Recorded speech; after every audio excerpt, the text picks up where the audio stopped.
श्री सीतारामचंद्राभ्या नमः। श्रीमद् वाल्मीकि रामायण बालकांड सर्ग 6 श्लोक 15 से 28 संपूर्ण व्याख्या वाल्मीकि रामायण। सत्यम शिवम सुंदरम श्रीराम। श्रीमद् वाल्मीकि रामायण। श्री सहित दिनकर बंस भूषण काम बहु छवि सोहई। नव अंबुधर बरगात अंबर पीत सुर मन मोहई। मुकुटांग दादी विचित्र भूषण अंग अंगन ही प्रति सजे। अंभोज नयन विशाल उर्भुज धन्य नर निरखंतीजे। जय श्री राम। वाल्मीकि रामायण के इस अद्भुत सफर में आपका स्वागत है। आज हम बालकांड के सर्ग 6 श्लोक 15 से 28 की विस्तार से व्याख्या करेंगे।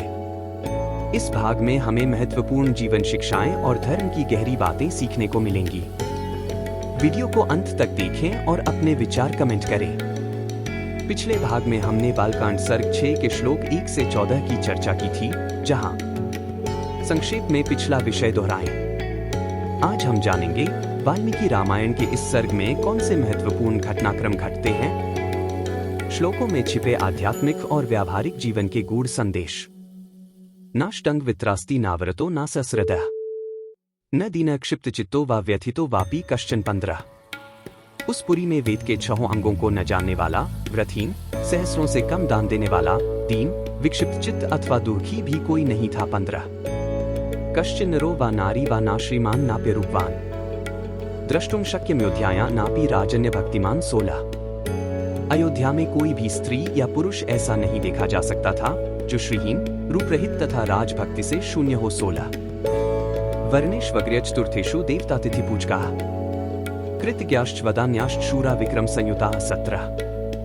ब्राह्मण आदि चारों वर्णों के लोग देवता और अतिथियों के पूजक, कृतज्ञ, उदार, शूरवीर और पराक्रमी थे। 17।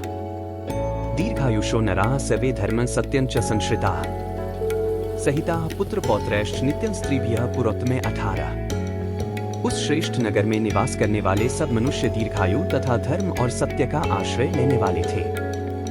वे सदा स्त्री पुत्र और पौत्र आदि परिवार के साथ सुख से रहते थे। 18। क्षत्रम ब्रह्म मुखं चासीत् वैश्याः क्षत्रम नुव्रता शूद्राः स्वकर्म निरता स्त्रीन् वर्णानुपचारिणः। 19।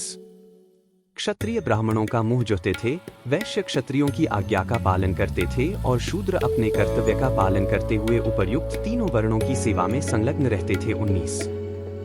सात्यनिक्ष्वाकुनाथेन पुरी सुप्रिरक्षिता यथा पुरस्तान मनुना मानवेंद्रेन धीमता। 20।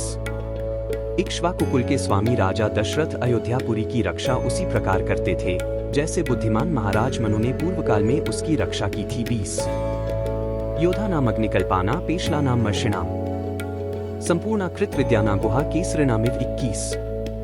शौर्य की अधिकता के कारण अग्नि के समान दुर्धर्ष, कुटिलता से रहित, अपमान को सहन करने में असमर्थ तथा अस्त्र शस्त्रों के ज्ञाता योद्धाओं के समुदाय से वह पुरी उसी तरह भरी पूरी रहती थी जैसे पर्वतों की गुफा सिंहों के समूह से परिपूर्ण होती है। 21। काम्बोज विषय जातैर बाली कैश छयोत्तमः वनायु जयंती जैश्च पूना हरियोत्तमः। 22। काम्बोज और बाली देश में उत्पन्न हुए उत्तम घोड़ों से, वनायु देश के अश्वों से तथा सिंधुंद के निकट पैदा होने वाले दरियाई घोड़ों से जो इंद्र के अश्व उच्च अश्वा के समान श्रेष्ठ थे, अयोध्यापुरी भरी रहती थी। 22। विंध्य पर्वत चैर्मत्तयः पूर्णा हैन्वतैर्पे मदान वितैर्ति ब्लैर्मातंगः पर्वतोपमयः। 23। विंध्य और हिमालय पर्वतों में उत्पन्न होने वाले अत्यंत बलशाली पर्वताकार मदमत्त गजराजों से भी वह नगरी परिपूर्ण रहती थी। 23। ऐरावत कुलीनैश्च महापद्मकुलैस्तथा अंजनात्पि निष्क्रांतर्वामनात्पि च द्विपयः। 24। ऐरावत कुल में उत्पन्न महापद्म के वंश में पैदा हुए तथा अंजन और वामन नामक दिग्गजों से भी प्रकट हुए हाथी उस पुरी की पूर्णता में सहायक हो रहे थे। 24। भद्रैः मंद्रैः मृगैश्च भद्रमंद्र मृगैस्तथा भद्रमंद्रैः भद्रमृगैर्मृगमंद्रैश्च सा पुरी। 25। नित्यमत्तयः सदा पूर्णा नागैर्च सन्निभः सा योजने द्वे च भूयः सत्यनामा प्रकाशते यस्या दशरथो राजा वसन जगतपाल्य। 26। हिमालय पर्वत पर उत्पन्न भद्र जाति के, विंध्य पर्वत पर उत्पन्न हुए मंद्र जाति के तथा सह्य पर्वत पर पैदा हुए मृग जाति के हाथी भी वहां मौजूद थे। भद्र, मंद्र और मृग इन तीनों के मेल से उत्पन्न हुए संकर जाति के, भद्र और मंद्र इन दो जातियों के मेल से पैदा हुए संकर जाति के, भद्र और मृग जाति के संयोग से उत्पन्न संकर जाति के तथा मृग और मंद्र इन दो जातियों के सम्मिश्रण से पैदा हुए पर्वताकार गजराज भी, जो सदा मदोन्मत्त रहते थे, उस पुरी में भरे हुए थे। 3 योजन के विस्तार वाली अयोध्या में 2 योजन की भूमि तो ऐसी थी जहां पहुंचकर किसी के लिए भी युद्ध करना असंभव था, इसलिए वह पुरी अयोध्या इस सत्य एवं सार्थक नाम से प्रकाशित होती थी, जिसमें रहते हुए राजा दशरथ इस जगत का, अपने राज्य का पालन करते थे। 25 से 26 तापुरी समहातेजा राजा दशरथो महान शशास शमिता मित्रो नक्षत्राणीव चंद्रमा 27। जैसे चंद्रमा नक्षत्र लोक का शासन करते हैं, उसी प्रकार महातेजस्वी महाराज दशरथ अयोध्यापुरी का शासन करते थे। उन्होंने अपने समस्त शत्रुओं को नष्ट कर दिया था। 27 ता सत्यनामा दृढ़ तोर्नार्गला गरिहर विचित्र रुक्षोभिता शिवाम पुरीम्योध्या नृसस्र संकुला शशास वै शक्रस्मो महिप्य 28। जिसका अयोध्या नाम सत्य एवं सार्थक था, जिसके दरवाजे और अर्गला सुदृढ़ थे, जो विचित्र गृहों से सदा सुशोभित होती थी, सहस्रों मनुष्यों से भरी हुई उस कल्याणमयी पुरी का इंद्रतुल्य तेजस्वी राजा दशरथ न्यायपूर्वक शासन करते थे। 28 इतिहासे श्रीमद् रामायणे वाल्मीकि आदिकाव्ये बालकांडे षष्ठ सर्ग 6।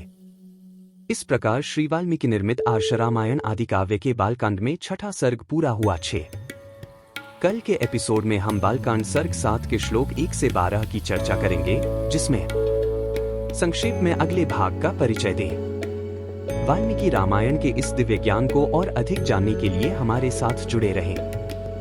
वीडियो को लाइक, शेयर और कमेंट करें। चैनल को सब्सक्राइब करें और बेल आइकन दबाएं ताकि कोई भी अपडेट मिस न हो। क्या आप रामायण से जुड़ा कोई विशेष प्रश्न पूछना चाहते हैं? कमेंट में लिखें। बार बार बर मागो हर्षी देहु श्रीरंग पद सरोज अनपाइनी भक्ति सदा सत्संग कथा विसर्जन होत है, सुनो वीर हनुमान जो जन जंग से आए हैं, सो तंग कर ही बयान।